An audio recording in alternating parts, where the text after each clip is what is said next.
মহান বিজয় দিবস উপলক্ষে গোপালগঞ্জের টুঙ্গিপাড়ায় ঝটিকা মিছিল করে বঙ্গবন্ধুর প্রতিকৃতিতে শ্রদ্ধা জানিয়েছে নিষিদ্ধ ঘোষিত ছাত্রলীগের নেতাকর্মীরা। সোমবার সকালে টুঙ্গিপাড়া উপজেলার সরকারি শেখ মুজিবুর রহমান কলেজ ক্যাম্পাসে উপজেলা ছাত্রলীগের সহসভাপতি ইব্রাহিম হোসেনের নেতৃত্বে কয়েকজন নেতাকর্মী ঝটিকা মিছিল বের করে। মিছিলটি ক্যাম্পাসের বিভিন্ন সড়ক ঘুরে বঙ্গবন্ধু শেখ মুজিবুর রহমানের প্রতিকৃতিতে শ্রদ্ধা জানায়। এরপর সেখান থেকে সটকে পড়েন ছাত্রলীগের নেতাকর্মীরা। পরে আবারও বঙ্গবন্ধু শেখ মুজিবুর রহমানের সমাধিতে এলাকার কিছু লোক ফুল দিয়ে শ্রদ্ধা জানাতে গেলে পুলিশ তাদেরকে গেটের ভিতরে যেতে বাধা প্রদান করে।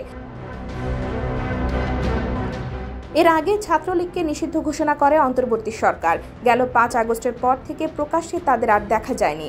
অভিযোগ রয়েছে, আন্দোলনকারীদের দমনে সবচেয়ে বেপরোয়া ছিল Chhatra League. IBTV USA, new York.